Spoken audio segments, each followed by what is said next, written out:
If two people try their best during a game of chess, a tie is a fair result, isn't it?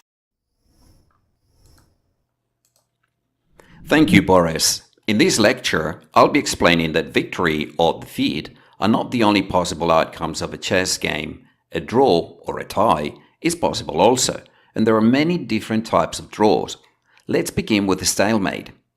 Here, black is obviously winning because he's a queen up, and all he needs to do is move his queen here and then bring his king towards the white king. It's going to be a quick checkmate.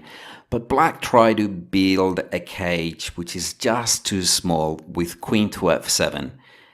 Now that king is not in check and it has no squares to move to. White has no legal move, so this position is a stalemate.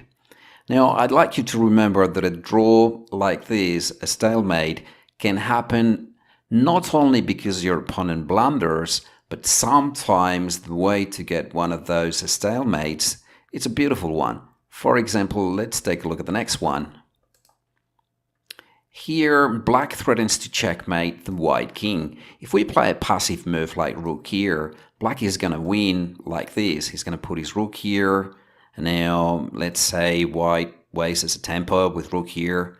Then he's going to go rook check, king here, rook here, threatening checkmate again. And when we return to g1, the pawn advances to f2 and it's all over.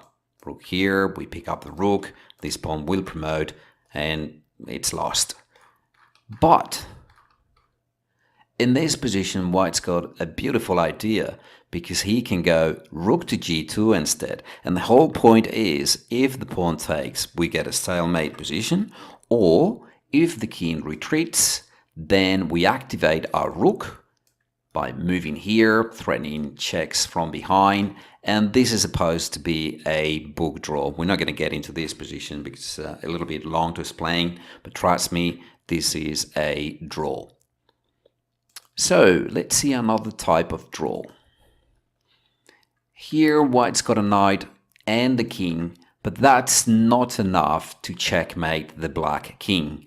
So this is called a draw because of insufficient material to checkmate. And here's another example. A bishop and the king, still not good enough. We cannot checkmate the black king with just the minor piece and the king.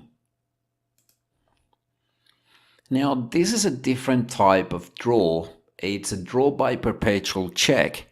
Let's see how it happens. White takes on f6, the pawn takes, now this knight is under attack, but if the knight moves or retreats, then the queen will take this bishop. But white can deliver this check, and when the king goes to the corner, then we can move our queen over here. And in this position, black should take the draw with pawn takes knight, and then queen check, king here, queen check, king here, queen check, and you can see what's happening. Black cannot run away. It's going to be perpetual check, so the game ends in a draw. Alright, this is another type of draw, a very interesting one. In this position, black to move, he goes rook here, and this rook is a very active piece now because there's pressure against c3. So white decides to attack that rook. And as you can see, the knight controls those two squares and the bishop controls c7. So this rook has to go somewhere else, like here, and attack the knight. Then the knight comes over here again, and possibly threatening bishop to c7, attacking the rook and the pawn. So black decides to put his rook over here again, and white finds nothing better than to attack the rook again. So we get this position. And again, we get the position for the third time. And when the position repeats itself 3 times, you can claim a draw. Draw by threefold repetition. Now, here white's got not one minor piece, but two knights. However, this is known to be a draw, unless black blunders. But if he plays logically, there's no way he can blunder. But can the game continue forever, hoping that maybe black will blunder one day? And the answer is no. The moment your opponent makes 50 moves with his knights or his king, then you can claim a draw. Even if your king ends up in a difficult position like here, white cannot force checkmate. For example, check, king here, and now the king's only got those two squares, but it doesn't matter because your opponent cannot force a win. King here, knight check, king here. It doesn't matter. It's not going to be checkmate. Knight here, knight check, king here. It looks really dangerous, but I assure you, this is a draw. Black is not losing this position. There's not enough material to win. And when you get to 50 moves, it's still a draw. Now, a different type of draw could happen like this. This is a Slav defense, exchange variation, bishop f4, a very symmetrical type of position. e6, e3, knight here. We trade pieces. And that's it. The two players could agree to a draw. It's perfectly legal. When too many pieces come off and the position is symmetrical, both players realize that it's very difficult to unbalance the game, and the most likely result, if both players play not logical moves, is going to be a draw anyway, particularly when two masters play. So a draw by agreement is a possible result. At beginner level, it shouldn't happen because, beginners make too many mistakes.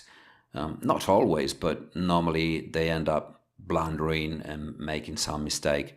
So if you're taking your first steps as a chess player, do not make a quick draw like this. Leave that for the masters and grandmasters. And there's another type of draw, and it happens despite the fact that one side has a huge material advantage, like here. White's got a bishop and the pawn up. However, this position is book draw because this pass pawn is the wrong pawn, and white cannot make progress.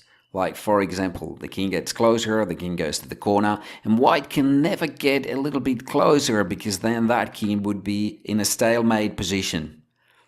So this is a very interesting type of draw. If you know a few book draws, that could help you a lot when playing an endgame. And here's another book draw, like the one we've seen. White can't make any progress. He's got one pawn versus another pawn, but the white king can never get close to that pawn. For example, I move my king here, he moves here. If he wants to, the king gets closer here. Now our king cannot go to d7 because then that king is in a stalemate position. We could retreat our bishop like this, but it doesn't matter because the king can hide in the corner like that, and no progress can be made. If you put your bishop here, then it's a draw. If you bring your king closer, it's a draw. So positions like these, they're worth knowing because they could save you half a point in a difficult game when you're a piece down. I mean, there aren't all that many positions like this, but the ones that exist, it's good to know them. And that just about concludes this lecture on the draw.